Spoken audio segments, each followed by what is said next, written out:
যারা আমার মতো নুডলস প্রেমী আছেন, যারা নুডলস খেতে অনেক বেশি পছন্দ করেন এবং ঝাল ঝাল স্পাইসি নুডলস পছন্দ করেন, তাদের জন্য আজকের রেসিপি আমি তৈরি করেছি। এত বেশি সহজ আর এত বেশি মজাদার, আপনারা কিন্তু এভাবে না বানিয়ে খেলে বুঝতে পারবেন না। অনেক বেশি সহজ এই রামেন রেসিপিটা তৈরি করা। তো প্রথমে আমি এখানে দিয়ে দিচ্ছি কিছু সরিষার তেল। আপনি এখানে সরিষার তেলটা ইউজ করবেন অথবা সয়াবিন তেল ইউজ করতে পারেন না থাকলে। তারপর আমি এখানে দিয়েছি একটা পেঁয়াজ কুচি, তারপর দিয়েছি কয়েকটা কাঁচামরিচের ফালি ঝাল অনুযায়ী। তো যেহেতু আজকে চিকেন চাউমিন তৈরি করব, তো আমি এখানে অ্যাড করছি সেজন্য হাফ টেবিল চামচ আদা বাটা, হাফ টেবিল চামচ দিয়ে দিয়েছি এখানে রসুনের পেস্ট।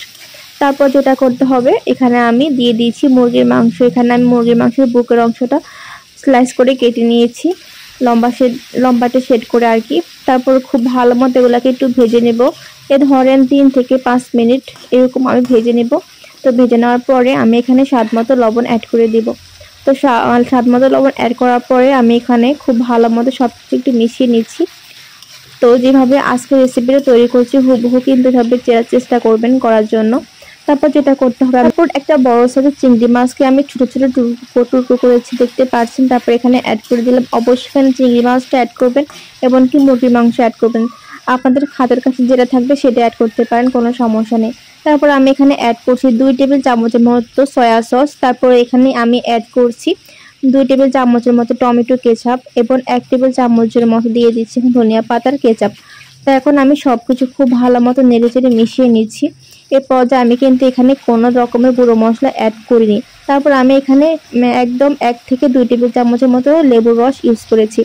অবশ্যই কিন্তু লেবুর রসটা ইউজ করবেন, তাহলে পরিপূর্ণ স্বাদ পাবেন। তারপর আমি স্পাইসির জন্য 2 টেবিল চামচ মরিচের গুঁড়া, 1 টেবিল চামচ গরম মশলার গুঁড়া এবং দিয়ে দিচ্ছি এখানে 1 টেবিল চামচ ভরাট করে ভাজা জিরার গুঁড়া। এখন আমি সবকিছু খুব ভালো মতো দেওয়ার পরে দেখতে পাচ্ছেন নাড়াচাড়া করার পরে কি সুন্দরভাবে তেলটা পুরো ভেসে উঠেছে, প্লাস কালারটা কত বেশি সুন্দর আসছে। এরপর আমি এখানে কিছু টমেটো কুচি দিয়ে দিচ্ছি। হাতের কাছে যদি যে কোনো একটা থাকলে একটা দিবেন, টমেটো দিবেন, আর নয়তো টমেটো কেচাপটা দিবেন, থাকলে দুটোটাই দিবেন। তারপর যেটা করতে হবে, যে কোকোনাট নুডলসগুলো আছে লম্বাটে 20 টাকা দামের, আমি কিন্তু এখানে ওইগুলো অ্যাড করেছি। নুডলসগুলো লম্বাটে যে কাঠির মতো নুডলসগুলো থাকে ওইগুলো আমি অ্যাড করেছি।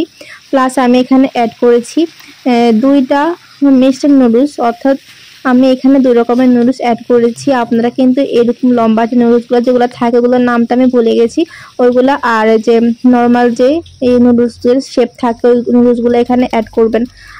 তো এখন আমি যেটা করছি, নুডলসের ভিতরে যে মশলাগুলো থাকে ওইগুলো এখানে অ্যাড করে দিলাম। কিছুক্ষণ নাড়াচাড়া করার পরে কিন্তু আমাদের নুডলসটা একদম রেডি হয়ে গেছে। বিশ্বাস করেন এই নুডলসটা খেতে এত বেশি মজা হয়েছে, কি যে বলবো, না বানালে বুঝতে পারবেন না। আমার কিন্তু নুডলসের সাথে শসা খেতে অনেক বেশি ভালো লাগে পার্সোনালি। তো আপনারা কিন্তু এটা পছন্দ করলে অবশ্যই খেতে পারেন এর সাথে। তো নুডলসটা আসলে অনেক বেশি মজা হয়েছে। তো আজকে এই পর্যন্ত এভাবে ট্রাই করে খাবেন। আল্লাহ হাফেজ।